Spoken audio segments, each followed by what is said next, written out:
Assalamualaikum warahmatullahi wabarakatuh. Bismillahirrahmanirrahim. Alhamdulillahirabbil alamin. Wassalatu wassalamu ala asyrafil anbiya'i wal mursalin Sayyidina Muhammadin wa ala alihi wa sahbihi wa man tabi'ahu ila yaumiddin. Amma ba'du.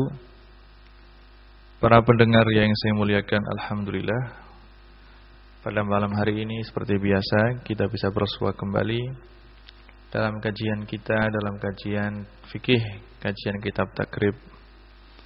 Alhamdulillah, dalam kajian kita yang lalu telah kita mulai pembahasan kita mengenai masalah dam, mengenai hukuman atau dam yang wajib untuk disembelih bagi orang yang telah melakukan larangan-larangan yang dilarang ketika melakukan ibadah haji atau umrah, atau meninggalkan kewajiban-kewajiban yang seharusnya dia lakukan kemudian dia tinggalkan. Dalam kajian kita yang lalu telah kita bahas mengenai dam yang pertama dan dam yang kedua. Seperti yang telah kita terangkan bahwasanya untuk masalah dam ini ulama Syafi'iyah dam ini dibagi menjadi 4. Ada yang namanya damu tartib wa takdir. Ini adalah bagian yang pertama. Bagian kedua ada yang namanya damu tartib wa ta'dil. Kemudian dam yang ketiga adalah dam takhyir wa ta'dil. Dam yang keempat adalah dam takhyir wa takdir. Dan alhamdulillah dalam kajian kita yang lalu telah kita bahas mengenai dam tartib wa takdir, yaitu dam yang harus dilakukan secara tertib. Maksudnya tertib di sini adalah jika dia tidak bisa melakukan hal yang pertama, baru dia boleh melakukan hal yang kedua. Dan dia tidak boleh melakukan hal yang kedua selagi dia bisa melakukan hal yang pertama. Adapun takdir adalah bahwasanya dam tersebut telah ditentukan besar kecilnya oleh agama dan tidak bisa ditambah atau dikurangi. Adapun dam yang kedua adalah dam tartib wa ta'dil. Dam tertib seperti yang saya jelaskan tadi. Adapun ta'dil adalah bahwasanya orang yang mau membayar dam tersebut boleh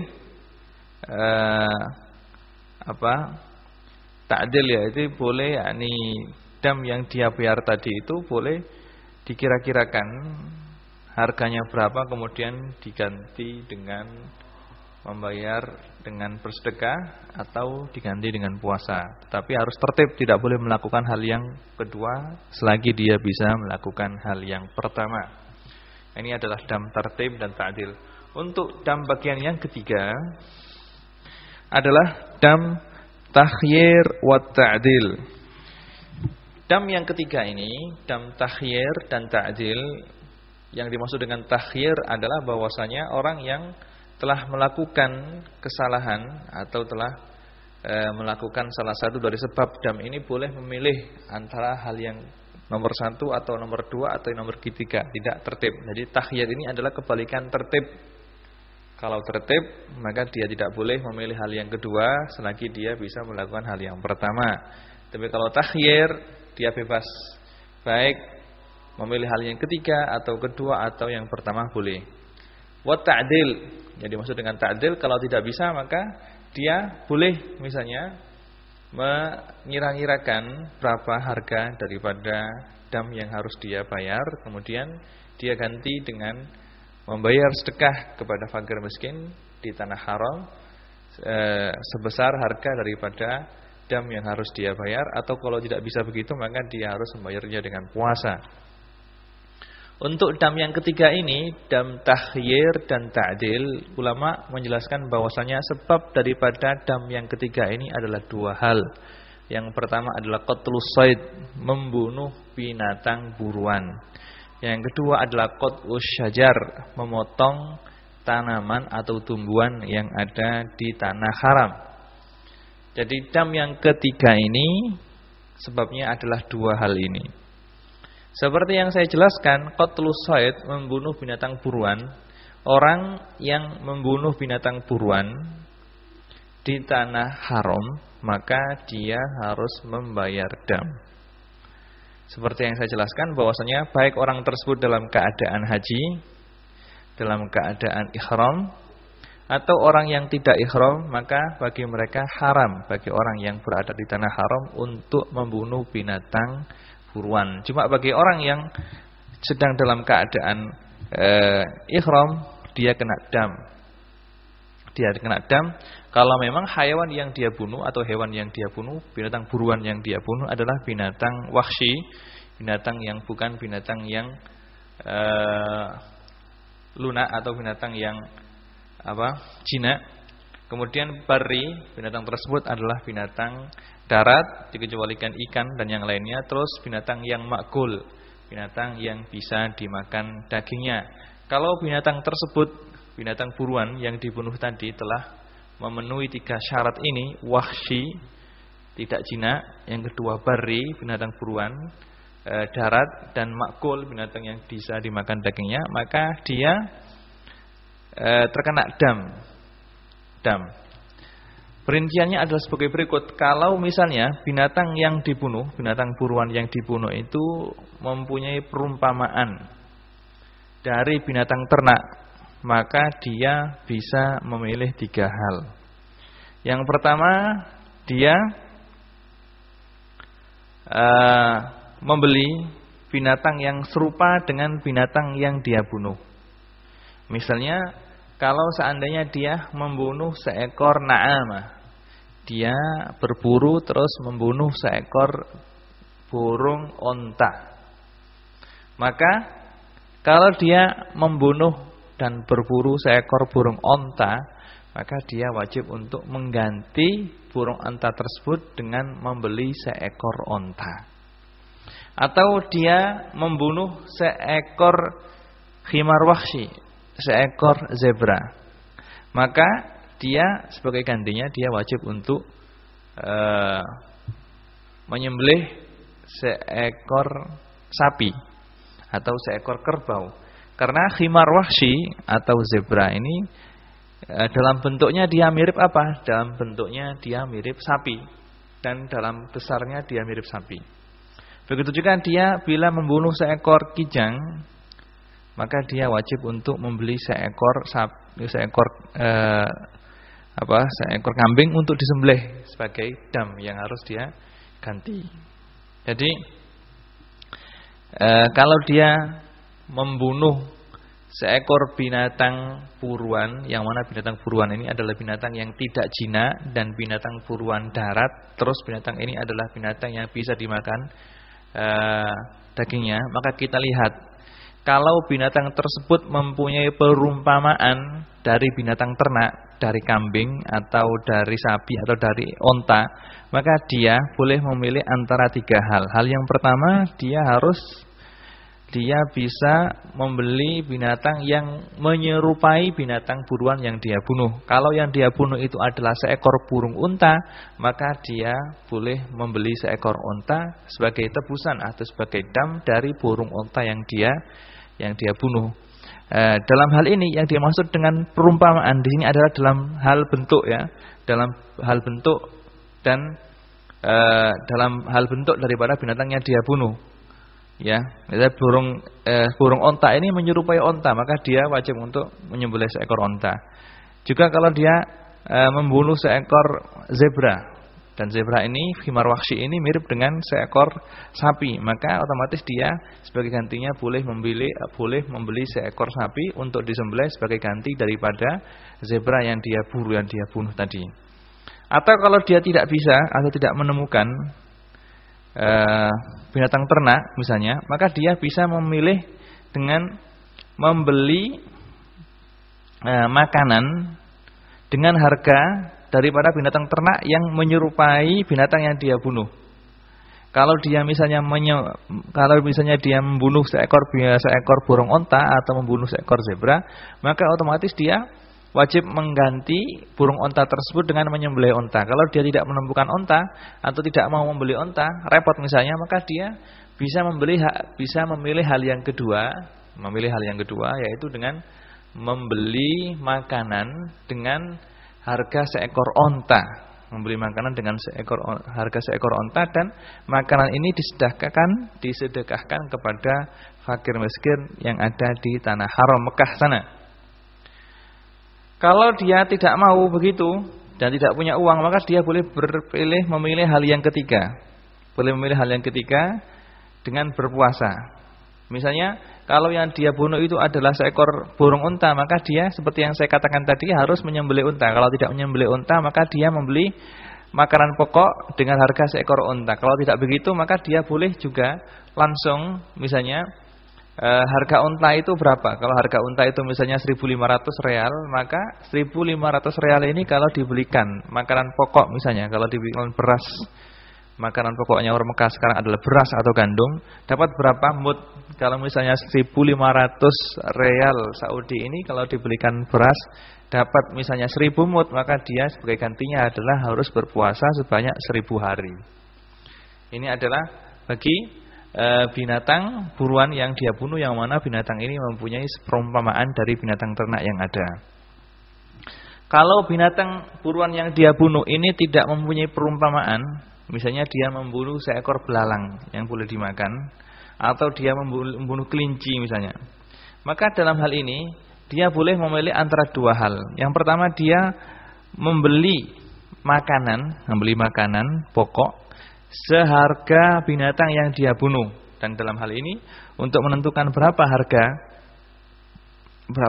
daripada binatang yang dia bunuh, maka dia bisa tanya kepada orang yang pintar untuk menghargai binatang di tanah Mekah. Orang Mekah sana itu tahu berapa harga binatang yang dibunuh ini. Kalau misalnya dia membunuh seekor belalang misalnya, dan kata mereka belalang ini harganya adalah misalnya 20 real, maka dia membeli makanan pokok beras atau gandum 20 real, kemudian 20 gandum tersebut atau beras tersebut yang dibeli disedekahkan kepada fakir miskin yang ada di tanah haram. Atau kalau memang dia tidak mau begitu, maka dia bisa memilih hal yang kedua, yaitu dengan berpuasa. Misalnya dia membunuh seekor belalang. Belalang ini harganya 20 real. Terus 20 real ini kalau dibelikan beras itu dapat berapa mud? Kalau misalnya dapat 5 mud, maka dia ganti daripada membeli seekor atau membunuh seekor belalang tersebut, dia bisa menggantinya dengan puasa selama 5 hari. Ini adalah untuk masalah membunuh binatang buruan yang ada di tanah haram. Untuk masalah sebab yang kedua, yaitu memotong tumbuh-tumbuhan yang ada di tanah haram. Seperti yang saya jelaskan tadi, memotong tumbuh-tumbuhan di tanah haram, seperti yang saya jelaskan dalam pelajaran beberapa waktu yang lalu, hukumnya adalah haram ya. Hukumnya adalah haram. Kalau ada orang yang memotong tumbuhan yang ada di tanah haram, kalau tumbuhan tersebut atau pohon tersebut masih hidup, maka tidak boleh dipotong dan tidak boleh dicongkel. Kalau seandainya tanaman tersebut sudah kering, misalnya sudah mati dan kering, maka tidak boleh dicongkel, tidak boleh dicabut, tapi boleh dipotong ya. Kalau ada orang yang dalam keadaan ihram, dia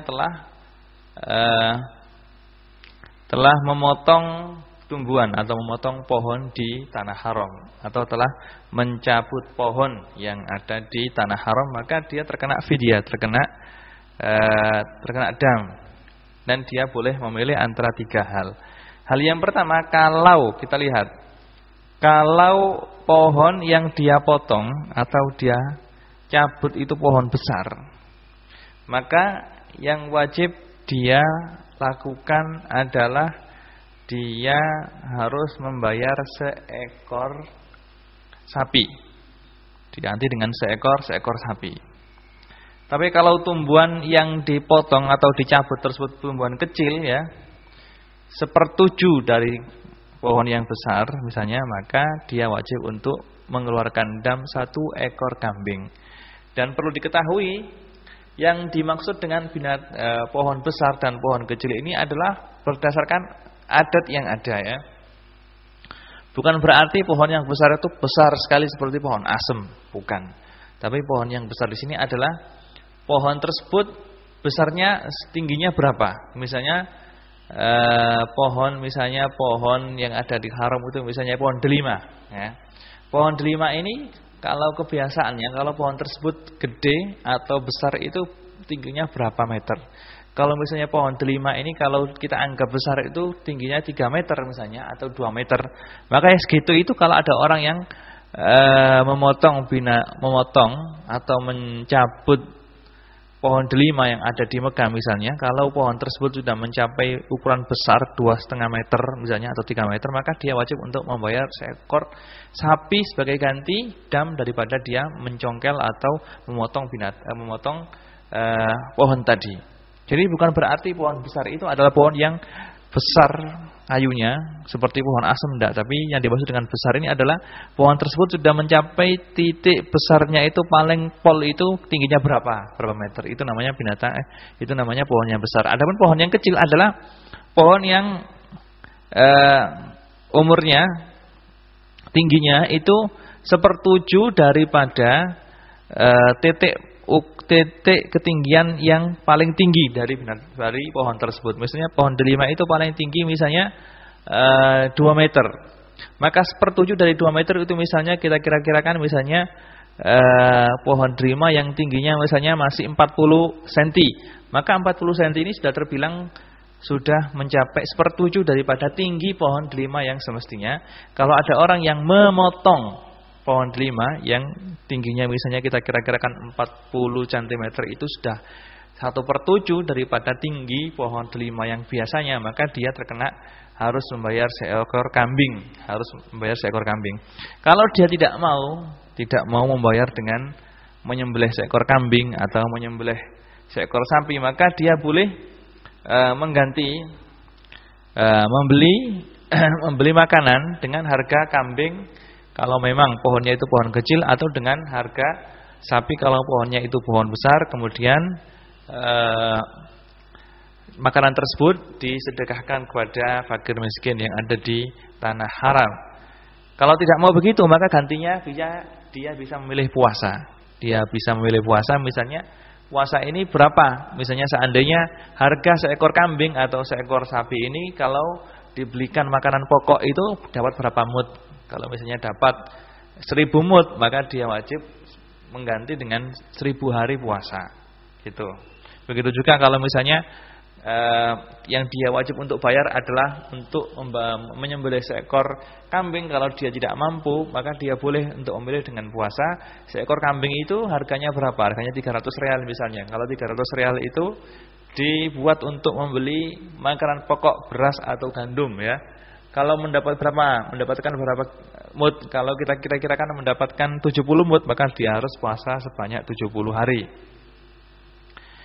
Adapun kalau pohon yang dia potong atau yang dia cabut itu adalah pohon yang sangat kecil sekali, kurang daripada 1/7 daripada pohon yang biasanya, maka dia boleh memilih antara dua hal. Yang pertama, dia boleh bersedekah dengan harga daripada pohon yang dicabut itu berapa. Kemudian dia boleh memilih antara bersedekah dengan membeli makanan seharga daripada binatang yang seharga pohon yang dia cabut atau pohon yang dia potong. Kalau misalnya dia memotong pohon sangat kecil, pohon tersebut misalnya harganya adalah 100 real, maka dia 100 real ini dia belikan beras atau belikan gandum, kemudian disedekahkan kepada fakir miskin yang ada di tanah haram. Kalau dia tidak mau membeli makanan, dia boleh menggantinya dengan puasa.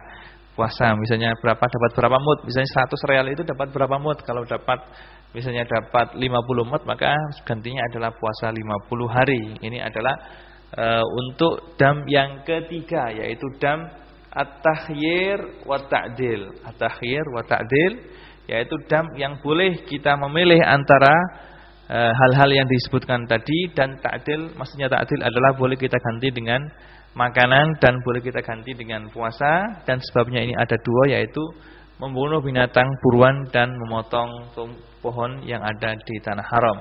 Kemudian dam yang keempat adalah dam yang terakhir adalah dam takhyir wa takdir. Dam tahyir ini adalah seperti yang saya sebutkan tadi, tahyir itu boleh dipilih, boleh memilih antara hal yang pertama atau yang kedua atau yang ketiga, tidak harus tertib. Dan takdir, maksud dengan takdir adalah bahwasanya hal tersebut telah ditentukan besar kecilnya oleh agama dan tidak bisa dikurangi atau ditambah. Untuk dam tahyir dan takdir ini mempunyai beberapa sebab, yaitu 9 sebab. Sebab yang pertama, dam ini adalah disebabkan mencukur rambut. Mencukur rambut. Maka barang siapa orang yang dalam keadaan ihram telah mencukur rambutnya, baik itu rambut kepala atau rambut yang lainnya, rambut bulu-bulu yang lainnya, kalau dia telah menghilangkan atau telah memotong atau mencabut atau membakar 3 helai rambut secara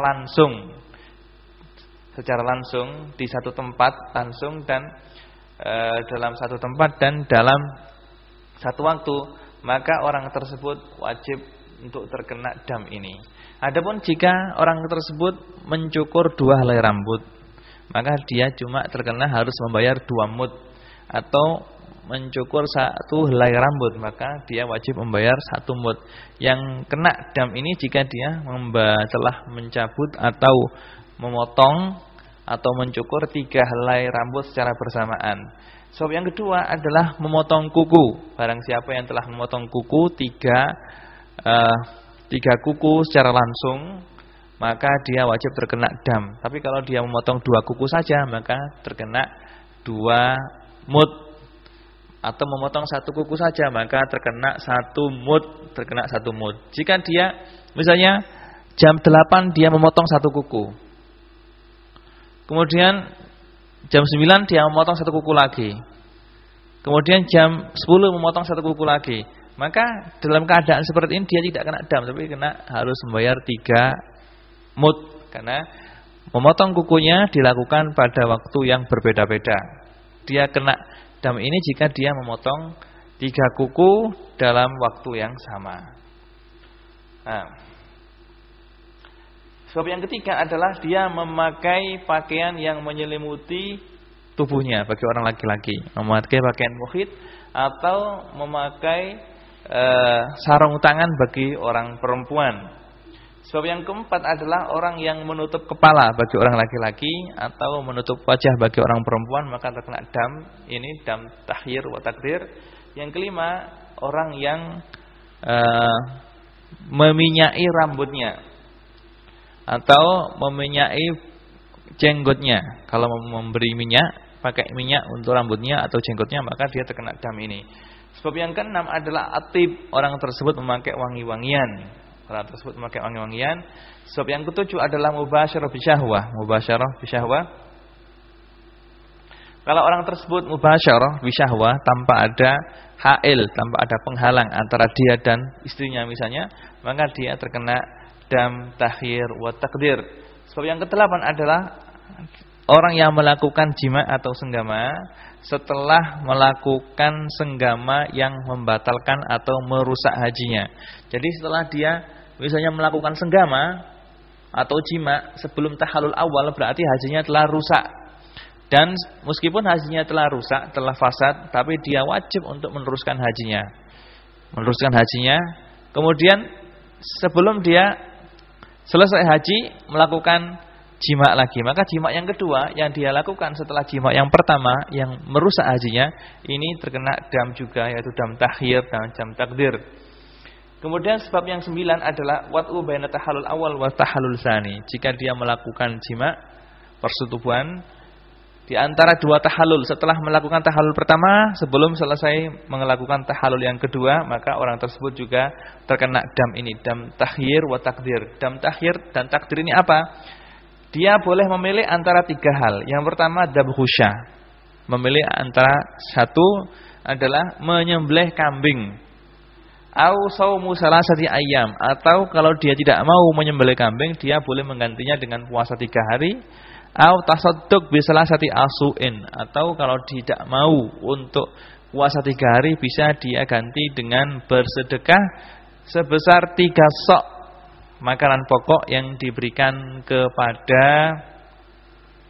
6 orang miskin. 1 orang miskin mendapatkan setengah sok. 1 orang miskin mendapatkan setengah sok.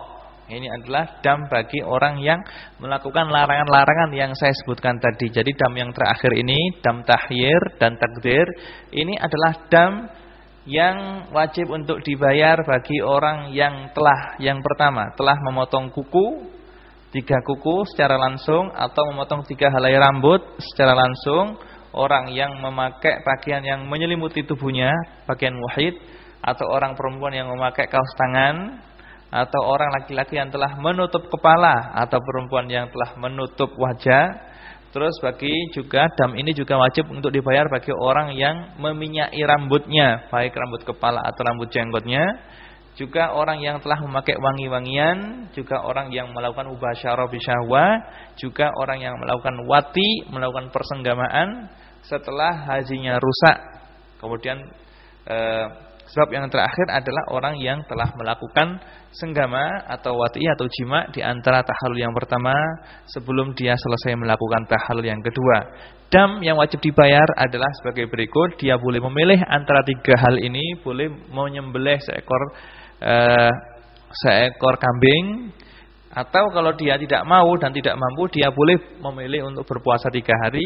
Atau kalau dia tidak mau berpuasa, maka dia boleh untuk memilih dengan membayar sedekah sebanyak 3 sok, yang mana 3 sok ini diberikan kepada 6 fakir miskin yang ada di tanah haram. Setiap orang mendapatkan setengah sok. Dan perlu diperhatikan lagi untuk masalah dam ini, Imam Abu Suja telah menyebutkan bahwasanya wala yujzi'u al-hadiyu walal it'am illa fil haram wa yujzi'uhu ayyasuma haitsu syaa. Untuk dam ini tidak disyaratkan, dam ini disyaratkan harus dibayar dan harus disembelih di tanah haram, kecuali dam ihsar. Kecuali dam ihsar seperti yang saya sebutkan kemarin, bahwasanya orang yang ihsar, orang yang tidak bisa sampai ke Mekah karena terhalang oleh sesuatu, misalnya di perjalanan dia dirampok atau dicegat orang, atau terjadi pertempuran atau terjadi perang di tengah jalan, maka orang tersebut tidak bisa sampai ke Mekah. Nah, kalau tidak bisa sampai ke Mekah dan telat hajinya karena sebab-sebab ihsar ini, maka dia harus tahallul, harus keluar dari ihram yang telah dia pakai dengan cara tahallul. Tahallulnya ini adalah dengan menyembelih seekor kambing di tempat dia ihsar, kemudian memotong rambutnya dengan niat tahallul. Kalau sudah gitu berarti dia tahallul. Jadi kalau untuk semua bentuk dam, penyembelihan binatang dalam bab haji ini adalah harus dilakukan di tanah haram dan tidak boleh dilakukan di tempat lain kecuali dam yang mana dam tersebut sebabnya adalah sebab ihsar. Begitu juga untuk it'am, untuk membayar makanan atau membayar sedekah yang diberikan kepada fakir miskin yang ada di tanah haram, ini wajib diberikan kepada fakir miskin yang ada di tanah haram. Adapun puasa, kalau puasa maka puasa ini boleh dilakukan di mana saja. Kalau dia tidak mampu untuk puasa ketika berada di Mekah karena cuaca sangat panas misalnya, maka dia boleh berpuasa kalau dia sudah sampai di rumahnya. Kalau sudah sampai di rumahnya, hal ini adalah sesuai dengan firman Allah Subhanahu wa taala, hadiyan balighul Ka'bah. Hadiyan balighul Ka'bah, bahwasanya untuk haji atau dam ini balighul Ka'bah harus dikerjakan di tanah haram yang ada Ka'bahnya di Mekah. Dan daging daripada dam ini sebagaimana disebutkan oleh ulama Syafi'i adalah diberikan kepada fakir miskin yang ada di tanah haram tersebut. Baik fakir miskin itu adalah fakir miskin asli orang Mekah atau fakir miskin yang berada di Mekah ketika itu. Yang penting fakir miskin yang ada di tanah Mekah, baik fakir miskin orang Mekah asli sendiri atau orang yang datang dari luar Mekah. Terus Imam Abu Suja mengatakan wala yajuzu qatlu saydil haram wala qat'u syajarihi lil muhilli wal muhrim ma'an. Seperti yang saya sebutkan tadi, bahwasanya binatang buruan itu tidak boleh dibunuh dan tidak boleh diganggu kalau binatang tersebut berada di tanah haram. Jadi kalau binatang buruan tersebut berada di tanah haram, maka binatang tersebut tidak boleh diganggu sama sekali. Baik mengganggu tersebut dengan misalnya memburunya atau dengan mengusiknya, pokoknya binatang buruan yang berada di tanah haram tidak boleh diganggu, baik orang tersebut orang yang dalam keadaan ihram atau orang yang tidak dalam keadaan ihram. Adapun kalau orang tersebut dalam keadaan ihram, maka dia tidak boleh mengganggu binatang buruan sama sekali, baik dia berada di dalam tanah haram atau di luar tanah haram. Adapun orang yang hil, orang yang tidak dalam keadaan ihram, maka dia boleh berburu di luar tanah haram. Di luar tanah haram. Kalau dia berburu di dalam tanah haram, maka tidak diperbolehkan. Walaqat usyajarihi, begitu juga tidak diperbolehkan untuk memotong tumbuh-tumbuhan atau pohon yang ada di tanah haram. Tidak boleh memotong tumbuh-tumbuhan atau tanaman yang ada di tanah haram, baik untuk orang yang dalam keadaan ihram atau orang yang tidak dalam keadaan ihram. Hal itu berdasarkan hadis yang diriwayatkan oleh Imam Bukhari dan Imam Muslim bahwasanya Rasulullah Shallallahu Alaihi Wasallam telah bersabda ketika beliau melakukan haji yang terakhir, yaitu haji wada, beliau telah bersabda, Inna hadal balada haramun bihurmatillahi, la yu'dhadu syajaruhu, wa la yunafaru sayduhu, wa la yultaqatu luqatatuhu, illa man arrafaha, wa la yukhtala khalahu. Qala al-Abbas, ya Rasulullah, illa al-iddikhar, illa al-idkhir. Fa innahu liqainihim wa buyutihim qala illal iddikhir. Jadi pada haji wada Rasulullah sallallahu alaihi wasallam telah bersabda bahwasanya tempat ini adalah tanah haram yang mana Allah Subhanahu wa taala telah memuliakan tanah ini, yaitu tanah haram. La yu'dadu syajaruhu, tumbuh-tumbuhannya tidak boleh dipotong. Wala yunafaru sayduhu, dan binatang buruannya tidak boleh diusik. Wala yultaqatu luqatatuhu, dan barang-barang yang hilang tidak boleh diambil. Illa man arrafaha, kecuali bagi orang ingin mengambil binatang barang-barang temuan untuk diumumkan. Maka kalau Anda berada di Mekah, maka jangan sampai Anda kalau ada barang keleleran di jalan, maka jangan sampai diambil. Karena Rasulullah Shallallahu Alaihi Wasallam telah mencegah hal tersebut. Juga jangan sampai, misalnya, mematahkan dahan-dahan pohon yang ada di Mekah, karena hal tersebut adalah hukumnya haram. Terus juga tidak diperbolehkan untuk membawa debu yang ada di tanah haram, baik Madinah atau Mekah. Juga tidak boleh membawa batu yang ada di tanah Mekah, dibawa pulang ke Indonesia, tidak diperbolehkan.